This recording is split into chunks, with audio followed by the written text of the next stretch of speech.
Okay, welcome to the Writers Guild of Acadiana mini workshop. This is on how to create your own family cookbook. Thank you so much to the young people that are here right now.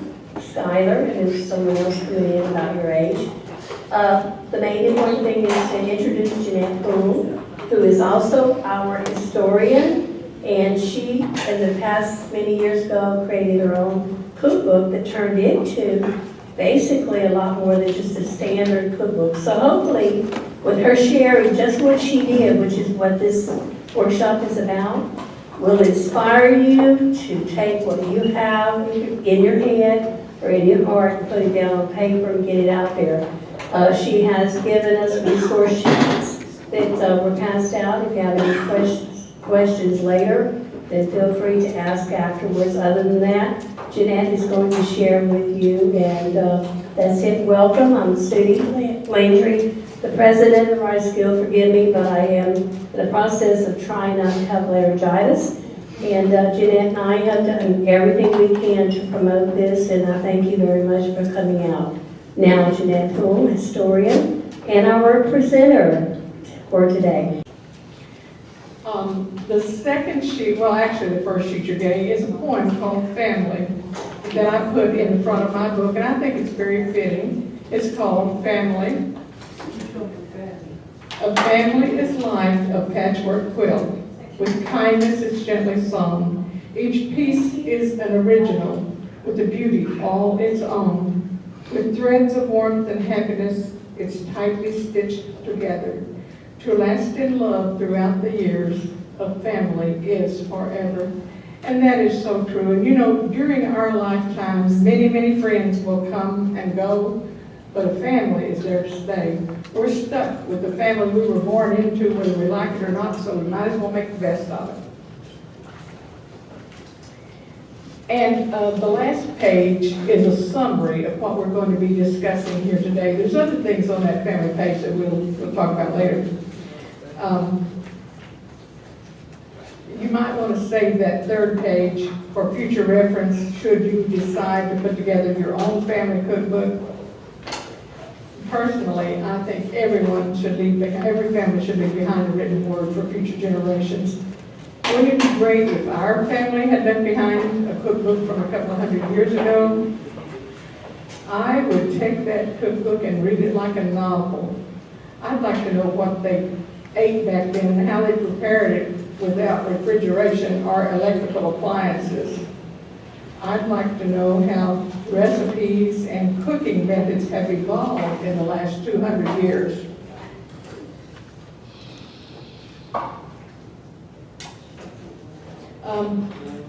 Unfortunately, my family did not leave behind a written word, and I'll bet yours didn't either. And right now we have a pass out for you called Dream Bars. We have two lovely ladies that are going to pass these out. Melissa is in the green shirt, and Melissa Abraham lives here in Lafayette, and she is the newsletter editor for the Writers Guild of Acadiana. And the one in the lace top is Sudie Landry, and Sudie is the president of the Writers Guild of Acadiana.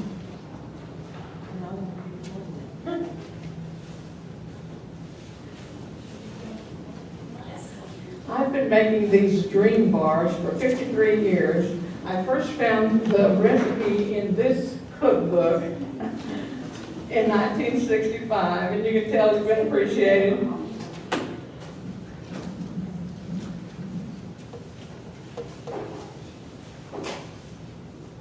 How old is the book? Sudie, did you take my water? I did. I'm sorry. You were scooting me away, so I stumbled. And my mouth is dry. Okay. Mom's water. See, normally she would water, but because I took it. Want we can get you a bottle. Want a water? And no, she's bringing me one when she finishes there. Oh, thank you, thank you. Did you open it? Yeah. Okay.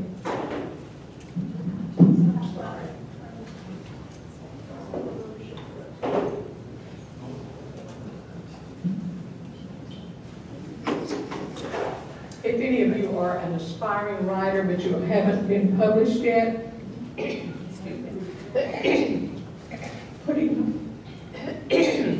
putting together a family cookbook is an easy way to break into the publishing world. Or if you've lost touch with some of your relatives, this is a great way to get reacquainted. Let me suggest when you're planning to put together your cookbook, though, start with a plan. Don't wing it like I did. I didn't know what I was doing, and hopefully you can learn from my mistakes. That's one reason we wanted to have this workshop today, so that you all maybe could learn from my mistakes. It's a good idea to present the concept to a few relatives before you begin. I think they would agree with you, but without their approval, you're not going to have many recipes or many sales. And for your book to be successful, the name of the game is lots of recipes and lots of sales. And people are more inclined to purchase a book if their name is printed in that book. And they'll buy extra copies to give as gifts if their name is printed inside that book. And nothing is too much trouble if it enhances your book. Take the time to do it right. You'll be glad you did when the compliments start coming in and people say, "You did a great job." I know that Cajun women have long been famous for not using a cookbook. I've heard so many ladies tell me, "Oh, I don't use a cookbook. My recipes are stored right up here in my head."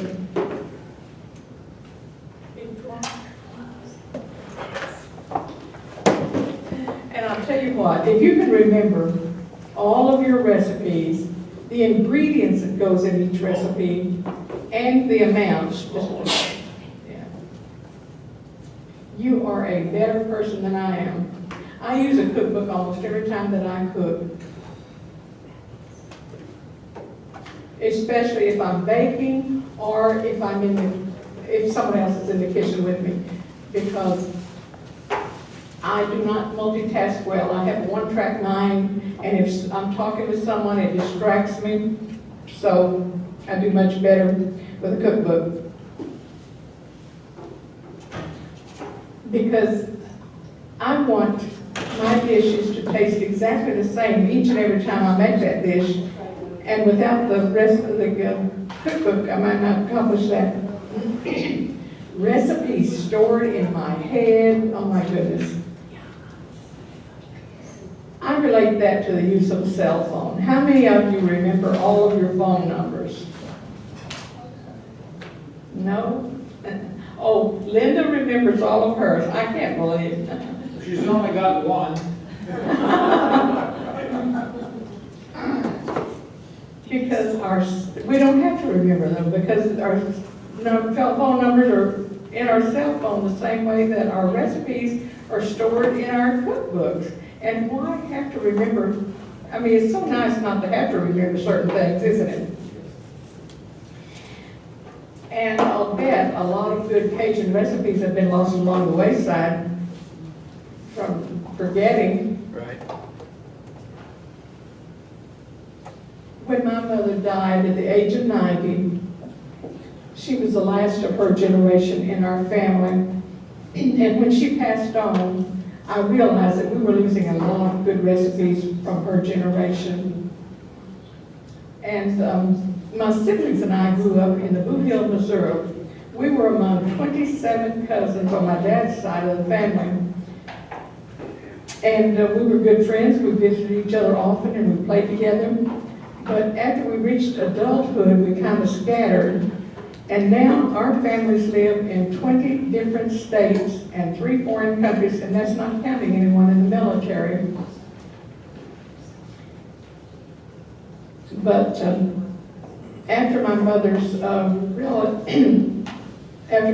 funeral, I decided that I would call a few of the cousins that I still knew how to get in touch with, and I told them, I said, I feel like we should put together a family cookbook before we forget our mother's good recipes.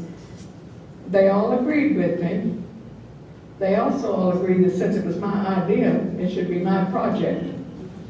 I said, okay, fine, I'll do it, just send me lots of recipes. Now, at that point, this book was only going to be recipes, and I thought I'd be finished with it in a month, 2 months maximum. Boy, was I naive. Now, I must say, a few people sent recipes from the beginning, a very few people. But when I would ask relatives for recipes, I'd get answers like, well, I don't cook anymore. And I said, I understand, you know, when we get older and our children are grown and gone, we don't cook like we used to. But my words fell on deaf ears. They didn't listen. And some relatives would even say, well, does the recipe have to be an original? And I said, of course not. Anything that your family likes, others will like too, so let's put it in the book. You know, some people mistakenly believe that you can't copy one recipe, you know, from one cookbook to put in your cookbook, but you can. Because the only way a person could copyright a recipe is if they made that up from scratch themselves. And let me tell you, that is not an easy task. I made up a recipe one time I called hot bean casserole, and when we're finished here, if you want to come up and get a copy, you can. But when we moved to Louisiana, I've had people tell me, oh, we've been making that for years. So maybe great minds do think alike.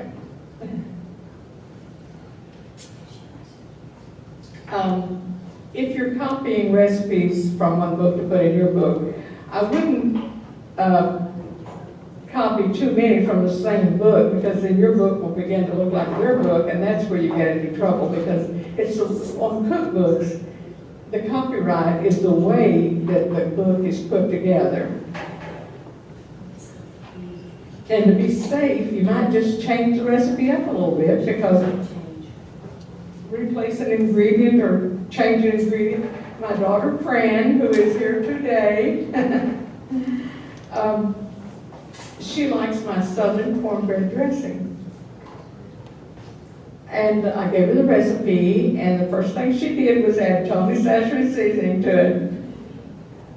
What's a Cajun? Always a Cajun? I don't. But I didn't get upset, because that's the way they like it. And we all change up recipes to suit our own taste, don't we? So if that's the way they like it, so be it. And my brother said he didn't have any recipes to send me. I think what he really wanted to say was that he didn't know how to write out a recipe. Because one day we were talking on the telephone, and he mentioned that he was cooking pork chops, and I said, oh, how do you cook them? And while he was telling me, I was writing, and his recipe is in the book.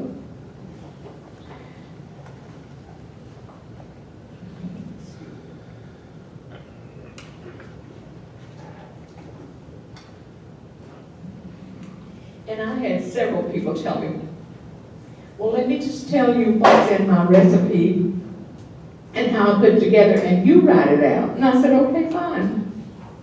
And if any of you honestly do not know how to write out a recipe, don't be embarrassed. If you live in Cajun country, that's probably the way you were raised. Deborah LeBlanc, a member of the Writers Guild, and she is one of the most successful authors in this area. Deborah's books are published by Harlequin Books, and they're translated into languages that are available all over the world. And Deborah gave me 2 recipes for another book that I'm currently working on. It's not a cookbook. It's a brag book about people from Cajun country who have reached celebrity status. I interview them and then write a chapter about them in the book. But the last chapter in the book is going to be recipes, because how can you talk about Cajuns without mentioning food? And Deborah's 2 recipes, I believe one of them was her mother's pineapple upside down cake, yes. And she said that her mother and her grandmother taught her how to cook by measuring ingredients in the palm of her hand. So for me, she cooked both of her recipes, and when she measured it out in the palm of her hand, she put it over into a measuring cup. And she had a cup and a half of sugar, and I don't know what the other ingredients was, but I thought that was so neat of her to do that, just for me. When you're putting together your family cookbook, I would suggest that you try to contact every relative personally. And that may sound like a tall order, but you have social media that I did not have back then. I had email, but it was individual email. You have all kinds of Facebook, Twitter, and the group emails. And we didn't have cell phones back then either. Now, I think they were available, but I didn't know anyone who had a cell phone, and I certainly didn't have one. So I had to make a lot of long-distance calls on my home phone. Now, it would be a breeze to call everybody in 20 states and 3 foreign countries because we have unlimited calls on our cell phone, don't we? You'll need everybody's telephone number and email address. And if you send a group email and someone doesn't respond, most people will respond to that, but there will be a few people who won't respond. And because those people don't feel welcome to participate unless they're invited personally. I know because I'm one of those people. And remember, anytime that you're writing a book, it's a good idea to keep a pen and paper by the bedside. Some of our best thoughts and ideas come to us in the middle of the night. That's right. Have you ever woke up in the middle of the night and you think of something, oh, this is so wonderful, and I'm going to remember this in the morning, and then in the morning, all I remember is there was something I was going to remember, but I don't remember what it was. Right. Amen. So keep a pen and pencil by your bed. And let me tell you, you cannot rely on some people to inform other people about your book. And let me explain. One day I got a call from a young lady, and I didn't recognize her name, but she turned out to be a cousin's married daughter. And she was visiting her mother in Missouri, and she had seen a letter that I had wrote to her mother stating that I was fixing to close out the family cookbook. And she said, that's the first I've heard of a family cookbook. So she asked me if I would wait till she got home in Memphis, Tennessee, and she would gather up her recipes and send to me, and I was happy to oblige that. The lesson I learned there, things that are very important to one person may not be important at all to someone else. Just because two people are mother-daughter, sister-brother, or two sisters, don't assume that they think alike or have the same values. And I soon realized that the majority of the recipes were not coming from my cousins, but from their offspring. I'm telling you negative things, but let me also tell you that this project was well worth the effort and time spent on it. If I could go back and change anything or do it over knowing what I know now, the only thing I would change would be, it took 3.5 years for the recipes to trickle in. I would change that to 6 months or less. But other than that, and I think I would begin with it to be a family book, not just a family cookbook. We have another pass out for you. These are strawberry cake balls. I hope no one here is allergic to strawberries. And I'll tell you in a little while how you can get the recipe for the drink bars and the cake balls.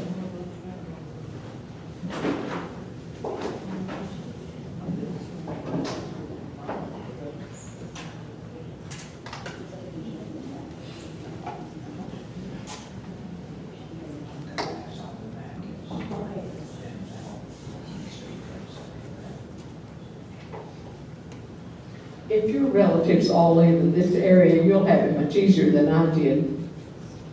My relatives were so scattered And I had to get reacquainted with my cousins because most of them I hadn't had any contact with in 20 or 30 years. And I had never met their children or grandchildren. So before that generation would even talk to me, I had to get acquainted with them. And that's probably why it took so long, but 3.5 years is a bit much. But I really wasn't in any big hurry. My only objective was to preserve my mother's recipes. So my advice to you would be, enjoy the ride, take it easy. It's a rare family that would send you enough recipes in 2 months to fill a cookbook. Human nature being what it is, it ain't gonna happen. So don't expect a fast response, especially from people you've never met. The recipes trickled in for me so slowly that when one did come in, my children would look at the name and say, "Who's this person? How am I related to them?" And I thought, you know, as close as my cousins and I were together, our children don't even recognize each other's names. And I had done the genealogy a few years earlier, so I decided to add the genealogy to the back of the book. For some reason, we run out.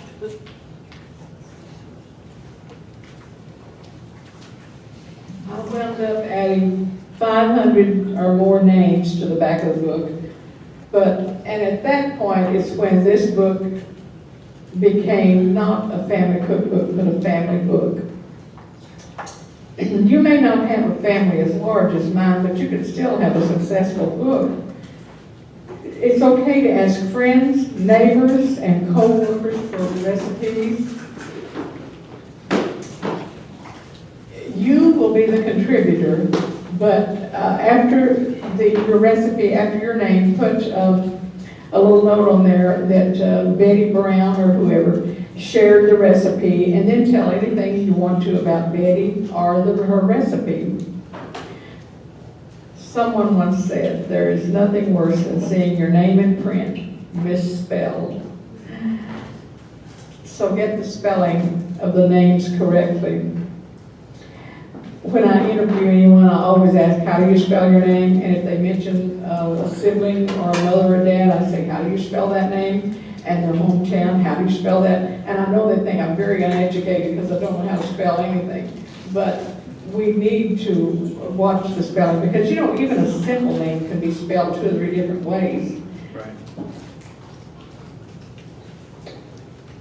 I'll tell you what, this project brought out the best in most of the relatives and the worst in a few. As Milton Berle once said, a family is like a bowl of cereal. You take away the nuts and the flakes and all you have left. I think I said that wrong. I'll take away the fruits and the nuts and all you have left are flakes.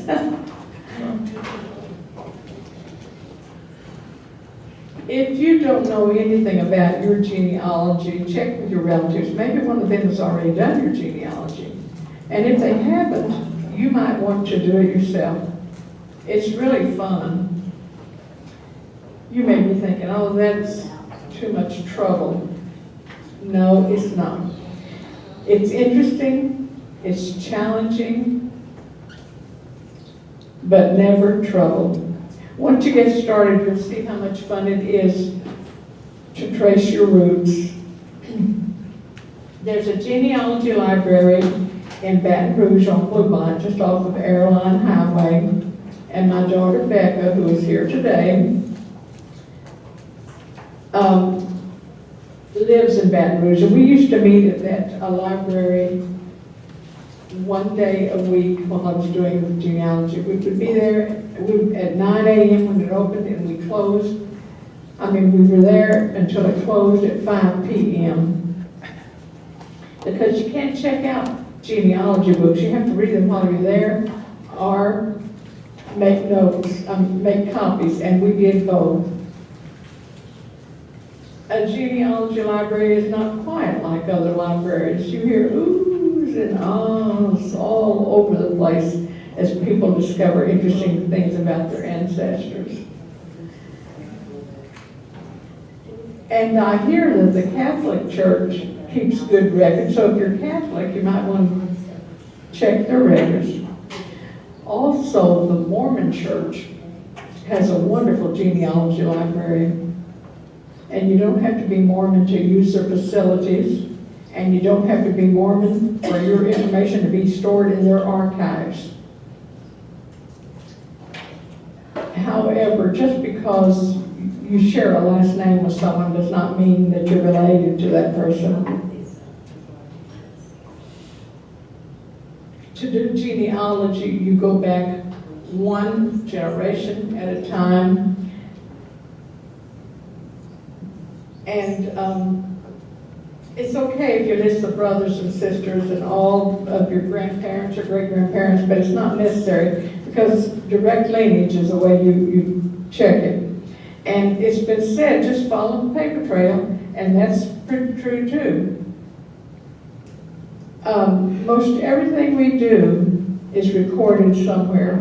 Our birth, marriage, death, if we left a will, if we owned property or served in the military, that's all recorded somewhere.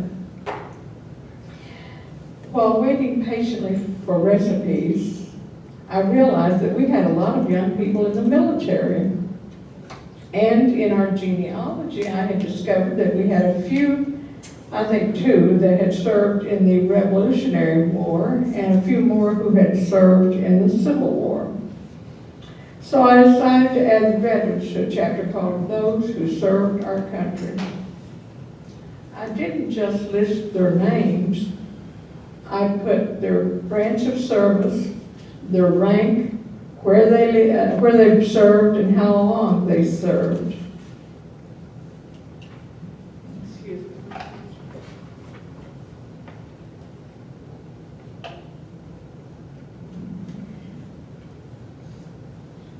I live in Opelousas, the 3rd oldest city in Louisiana. Opelousas has a wonderful history that I was not aware of until I started digging. Lots of famous people have called Opelousas home, including Jim Bowie, one of the heroes who died at the Alamo. He lived in Opelousas at one time. Rodney Milburn, who won an Olympic gold medal in 1972, was born and raised in Opelousas. And Mike Marcantel, the artist who draws Bart Simpson for the Simpsons TV show, graduated from Opelousas High School. And my son Hoyt, who is here today, was in that same graduating class. So I thought, well, maybe other people have interesting hometowns. And I asked relatives for information about their hometown, and I received enough material to add another chapter called Hometown USA. I learned that Tampa, Florida is called the lightning capital of the world. Flint, Michigan is called Carriage Town, not because of the Fisher Body Works plant that makes bodies for the General Motors vehicles, but because buggies were made in Flint long before anyone ever thought about a horseless carriage. And Pickett, Arkansas, a little town located 20 miles from where I was born and raised, is where Ernest Hemingway wrote most of his second novel, A Farewell to Arms. In that little bitty town, A Farewell to Arms was made into a movie starring Gary Cooper and Helen Hayes, and the world premiere of that movie was shown in Pickett, Arkansas. They built a new theater there just to show that premiere. Putting this book together was truly a labor of love for me. I just wanted my mother's recipes preserved. I was very patient. It was fun and well worth the effort. But you might want to plan from the start to make yours into a family book instead of a family cookbook, a family book with recipes. That's the way to do it, I think. It'll be a much better book if you do. My family members were very pleased with the outcome of this book. Although some of my cousins ordered only one book at first, and after they saw the book, then they immediately ordered a book for each of their children, all of their grandchildren, and even books for future grandchildren. And even friends, neighbors, and co-workers were anxious to get a copy. I thought it might be too much family-oriented for others to enjoy, but my good friend Sudie Landry, who is here today. Sudie, would you raise your hand? Sudie is a TV talk show host. She's a TV producer and president of the Writers Guild of Acadiana. And Sudie told me that this is the best cookbook she has ever seen. Isn't that a great compliment? Yes, it is. And Sudie, along with her daughter and Sudie's sister Mary, used recipes from this book and put on Sudie's blog called The Traveling Pantry. Each week for a whole year, they prepared a dish, then posted that picture and the recipe along on that blog. And that was very flattering.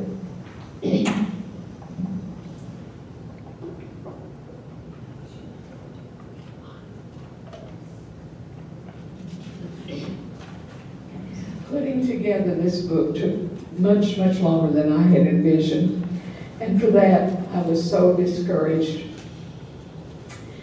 But you know what? I think that was a blessing in disguise, because this book would not be half the book it is without the added chapters. I waited patiently for enough recipes, and my sister kept telling me, I'd close out that book. If someone's recipes are not in the book, that's their loss. And I said, no, if a family member's recipes are not in the book, that's everybody's loss. There are 516 recipes in this book submitted by 86 different family members. There's 18 food chapters. We had so many desserts that I made a chapter for cakes, one for pies, cookies, candy, and desserts. You might say, well, if you have cakes, pies, candy, and cookies, what's left to go in desserts? We have puddings, trifles, a fruit pizza, and my very favorite dessert, chocolate delight, along with 43 other desserts. One food chapter in the book is called Ethnic Foods, because some family members have married into other nationalities, or have lived in other countries. And we have recipes from England, Spain, Korea, Hong Kong, Panama, and Lebanon. One food chapter in the book is called exotic or unusual foods. My brother has a friend who kills rattlesnakes and cooks them. They say the meat is delicious, but I don't think I'd want to try it. However, his recipe is in the book. And people from other areas don't necessarily eat Cajun delicacies like alligator or even crawfish. Remember the joke about the Cajun zoo? At a regular zoo, on every animal's cage you have a plaque with the scientific name of that animal. The common name of the animal is underneath. But at the Cajun Zoo, you have the scientific name, the common name, and the recipe.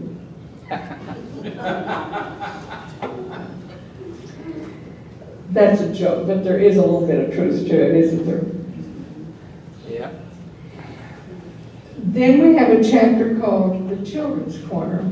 And this is simple recipes that even a child can make, or someone just learning to cook. And we added a chapter called Sweet Memories. I had wonderful childhood memories, and I thought, well, other family members probably do too. So I asked them to tell us their favorite memory, and we have a chapter called Sweet Memories. I didn't want the recipes to roll over from one page to the other. And that's hard to get them to all end at the bottom of the page. So if we had 2 or 3 lines left over, I would add fillers. And sometimes it would be a joke or a quote or just an interesting fact. And if there was 4 or more lines, I would add a little poem, because we have a poet in our midst, and I would use his short poems. I wanted the book to have a hardcover because I don't like paperback books. They get dog-eared the first time you open them up. And I wanted this built for longevity, and I think I've accomplished that. You won't break this. At first I wasn't keen about the binding, but you won't break the spine of that book by opening and closing it. My maiden name was Clark, but I didn't want the name of the book to just be Clark Family Cookbook or Clark Family Book. I wanted something a little more less mundane. So I chose Clark Culinary. Culinary means on the kitchen. And of the 27 cousins, there was only one family that had a dining room. All the rest of us had large country kitchens with a dining table in the middle of the room. We all lived on farms. Our dads were all farmers. And the kitchen was the hub of the home.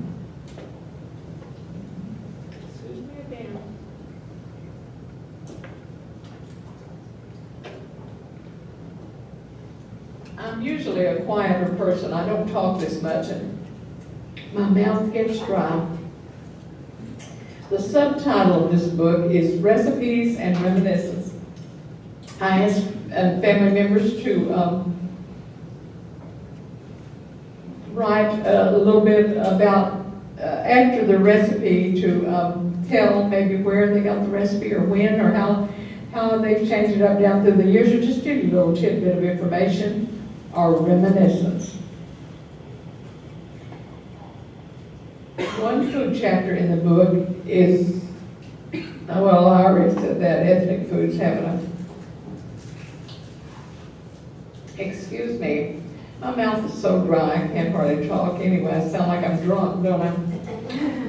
And I don't drink, never have drank, but I sounded, oh.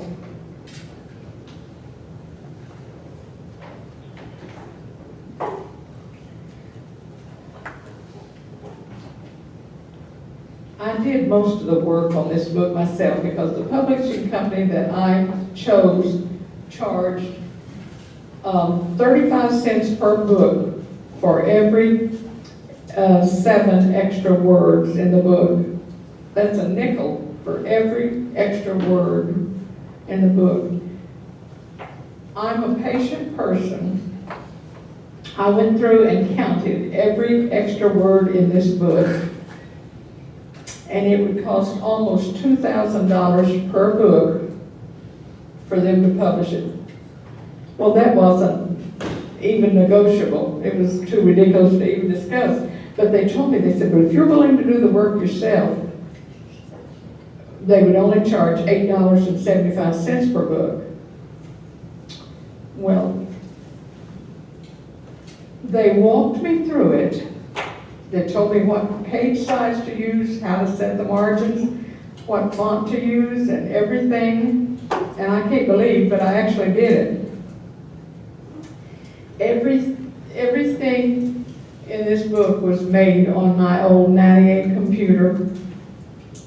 All the company did was make copies of the pages that I sent them. I put everything on floppy disks and sent to them, and then I printed out all of the pages, and they copied the pages and bound them into a book. So let me tell you, people, if I did that, any of you can do it. Yes, John? What do you mean by extra words? Anything other than an actual recipe. If you put, my family likes this, it's going to cost you Oh, okay. 20 cents per book, just for that. And, you know, I have all these extra chapters in here. Well, $2,000. I sold the books for $20 each. And before you do the math, I did not make $11.25 profit on these books. I doubt if I broke even, but I wasn't in it to make money. In 3.5 years, I did a lot of long-distance telephone calls. I mailed a lot of letters and used a lot of inkjets at $35 a piece. And before I sent this to the publisher, I made a copy of every page pertinent to each person and mailed that to them, like their recipes, their veterans, their hometown, anything they had contributed. I made a copy and sent to them for their approval.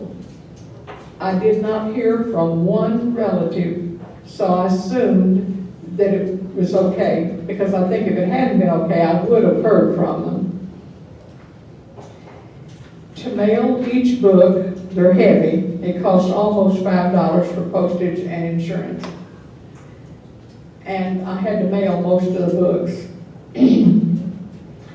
For obvious reasons, you positively want to insure any book that you mail.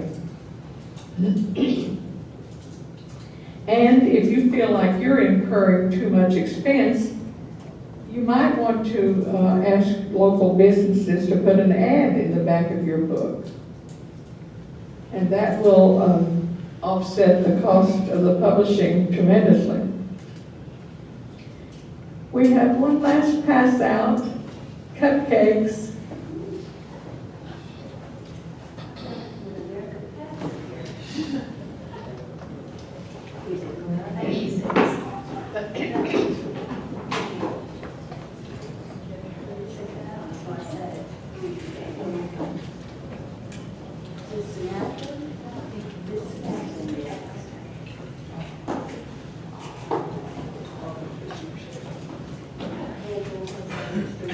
Sorry, yes. Is your cookbook for sale here today? No, it's been out of print for years. But the Writers Guild is. The Writers. Yes, yeah, I'm gonna get into that. Yes, these are for sale today.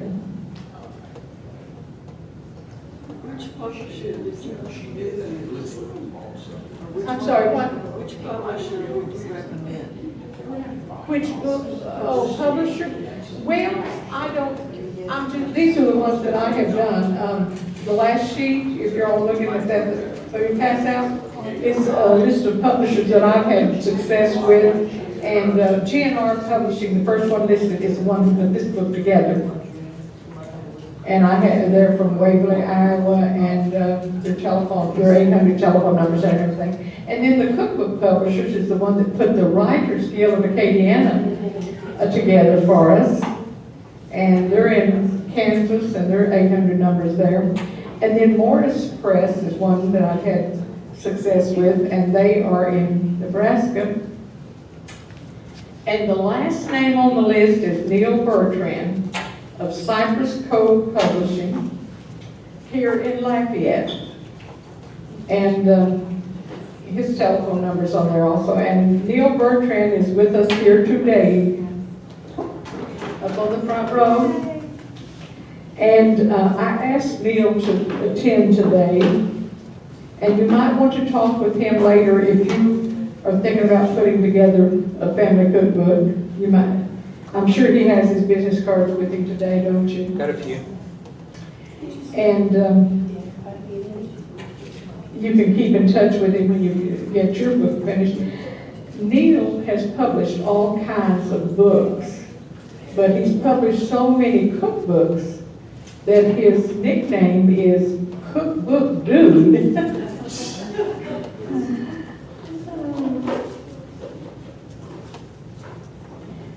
And when you're finished here, you're welcome to come up and browse around the table and look.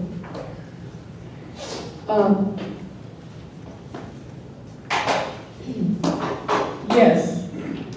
Were you able to tell the publisher, I need X amount of copies?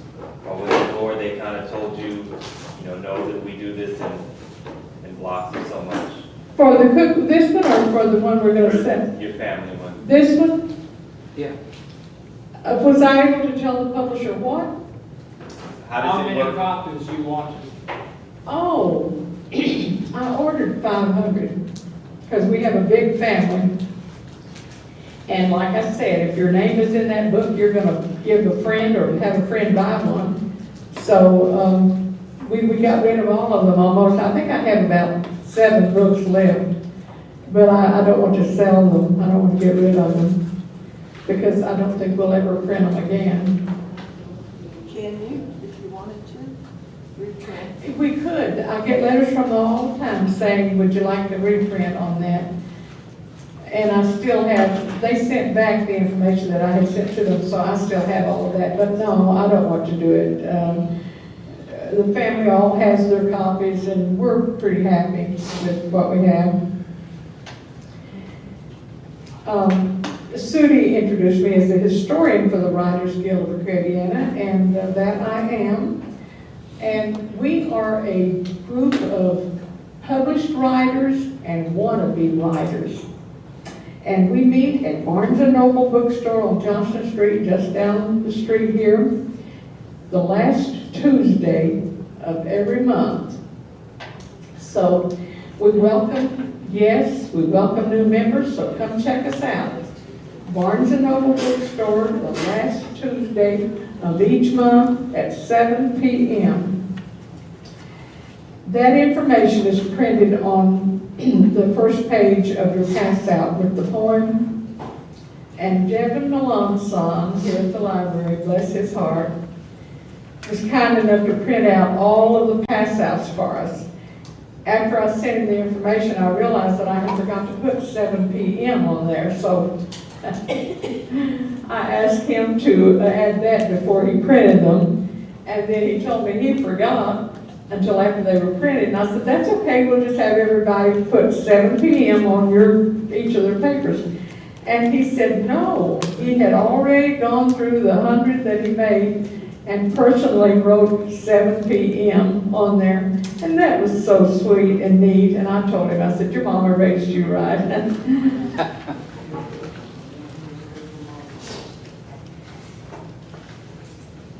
And the recipes that we've been talking about are in this cookbook, and we have them for sale today for $5 each. When we first put this book together, we charged $10, but they're on sale today for only $5. No tax, we're a tax-free organization. With a microphone, I need 3 hands. 2 is not enough, but anyway, if you like the recipes, maybe you'll purchase a book to get the recipes.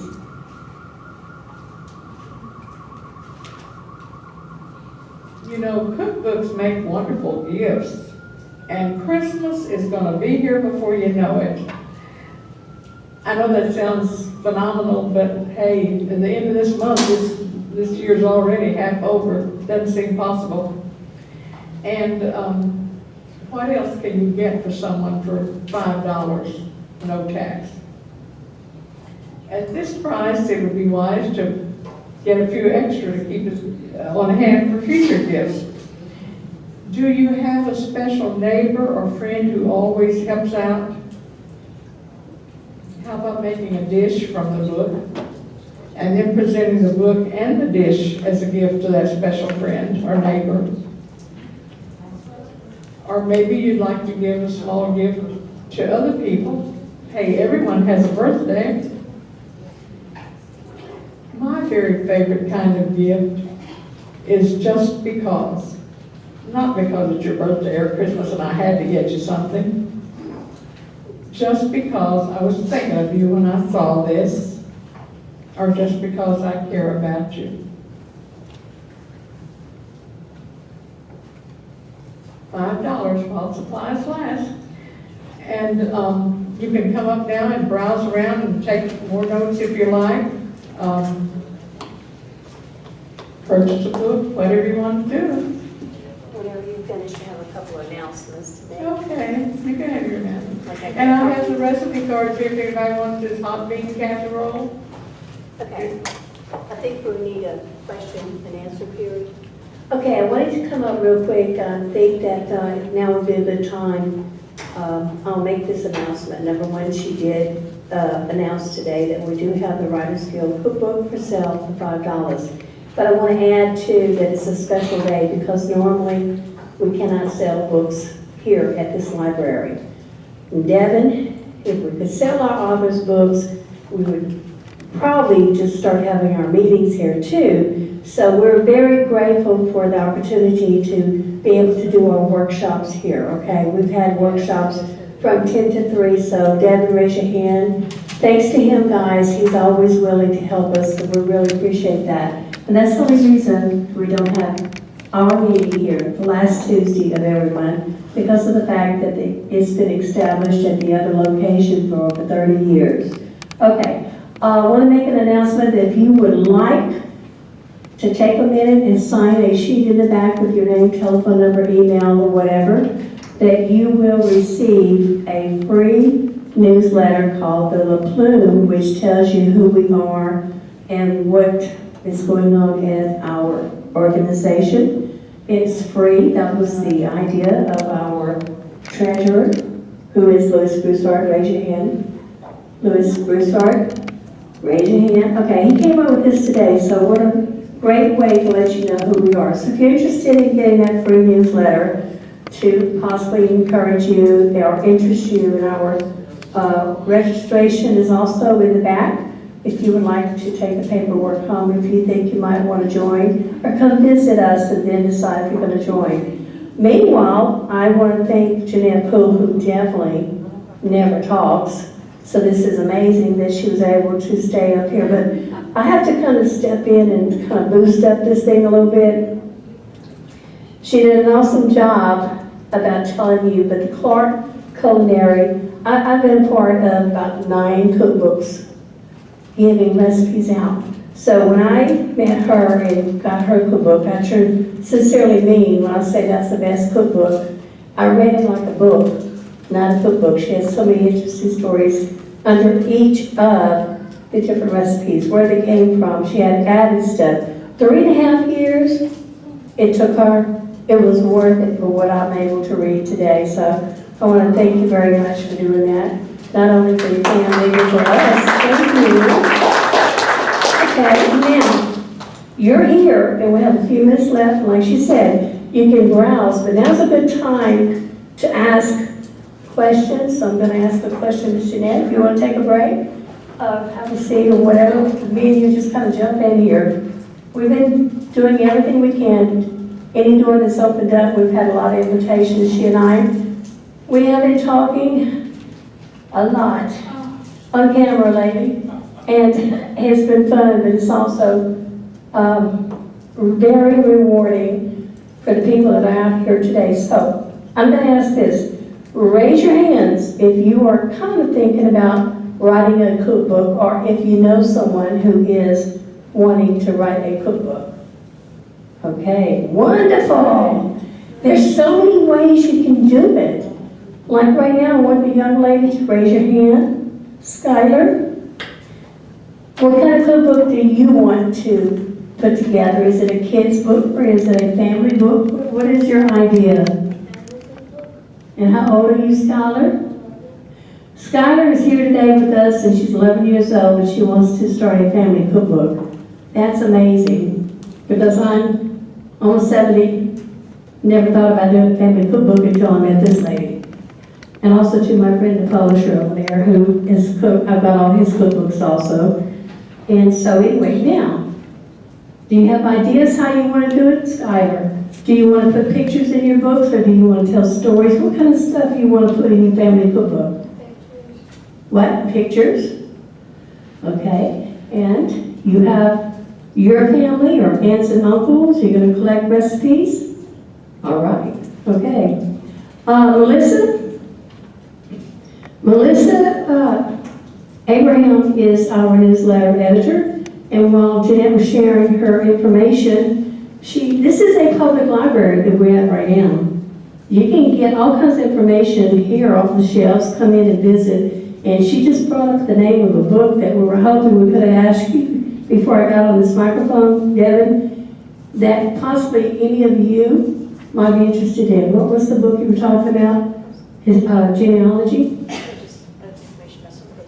Okay, hold on. Just to follow up on some of the genealogy books, there are some that you can't check out. They're more concerned with like the official registers. But if you're interested in history, sometimes you can find that some of your relatives are either famous or notorious or any combination. I'm sure we can all think of a few. And you can find those in certain history books that are available in the genealogy section. What they do is, I'm talking about the main branch downtown. It may be different here. I go to the main branch. I'm used to it. Yeah, ask Devin. But from what I've seen, sometimes there's a special book that's marked genealogy that you don't check out. It always stays. But sometimes there's a second book on the shelf that you are permitted to check out. So it varies. You can always ask the librarian if there's one you can check out. So don't be afraid. Like, I learned, for example, that one of my relatives caused a big stir when the census was taken in 1671 in Nova Scotia. And apparently he caused enough of a stir to spend jail time. But luckily he behaved himself a few years later and cooperated, but he was considered one of the landowners. He was pretty rich. He actually had quite a neat history to him. So you may find that about your relatives. Sometimes you think you're proud of them, sometimes you're not. But you may find interesting family connections. Okay, question number 2. How many in here have published a cookbook? Raise your hands. Oh, you're at the right place, man. Well, okay. We got the cameraman over there who has his own publishing company. And I think, how many books do you have, Neil Bertrand? Cookbooks. 3 cookbooks. 3 cookbooks, but he also has helped publish other books. So that's why he's known as the Cajun Dude. Cajun Cookbook Dude is what I call him anyway. Okay, question number 3. How many of you have started your cookbook? Well, it doesn't have to be perfect. How many of you have written notes and put them somewhere that you might one day want to put in a cookbook? Okay, so in the back. Okay, so do you think that you will be soon wanting to put your cookbook together, or is it kind of a time span you have in mind? A little bit more time. I want to get with my grandmother. She became ill recently, so I think this is going to help. Okay, since we don't have a mic on you, the lady in the back is wanting to put a cookbook together. What is your name? Emmy? Emmy, what? St. Perry? What? St. Perry. St. Perry? Wow, okay, great. Interesting name. Okay, because of a close connection to your grandmother, you're wanting to, like this lady, preserve the memories for the future generations. That's wonderful. That's one of the stories that I have. Meanwhile, this is starting the book, and because of the culinary, Clark Culinary that Jeanette put together, we decided we needed to do some projects for the Writers Guild. And so our book is a spin-off of telling stories and sharing recipes. And so that is wonderful. And in my history, my grandmother was my favorite person, also mentor, encourager, you name it. And behind every recipe that I put in honor of her, I told the story why it was important. So that is something that somebody has to do it. And if you're not going to do it, then somebody else might not ever do it, right? Okay, so just jump out there and do it. You can always tweak it. You can You learn on your first printing and publishing what you won't do the next go round, but at least you'll have something in print to share with the family. Okay, so now what to do? Said, is there any questions for Miss Jeanette? She shared what she went through. Ann Vincent, yes. How did you use pictures or drawings of the actual dishes that were prepared? It was going to cost a lot more. Go ahead. It was going to cost a lot more to add pictures, so I only added one picture, our grandparents.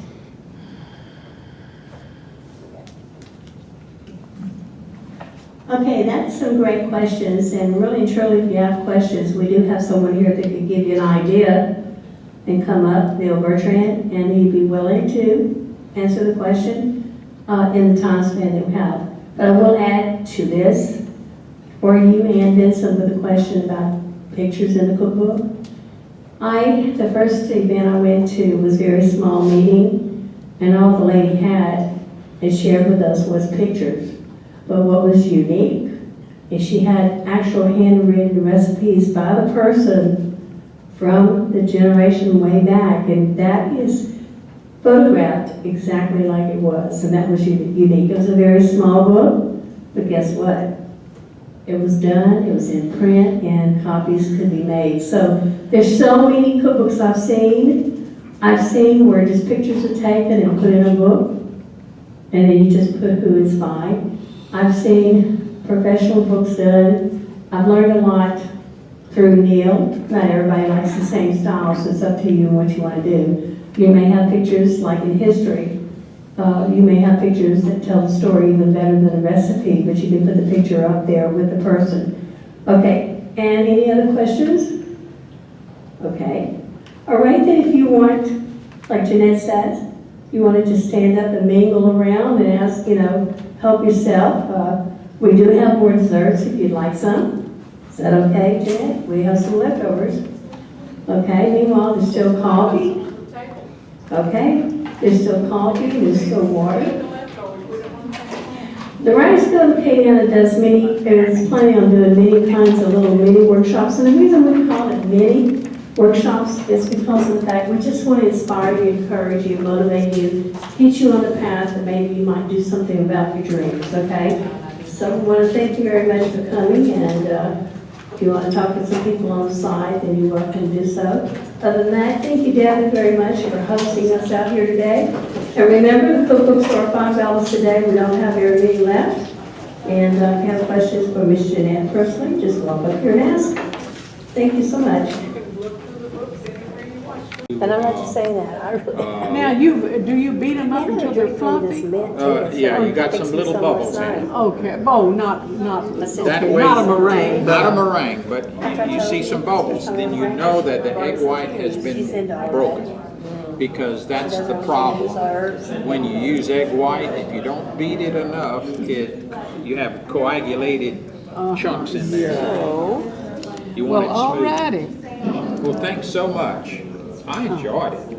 I'm looking at you So and I pleased. was going to say. I was afraid, well, I wonder if John thought it was too much me. I did an interview.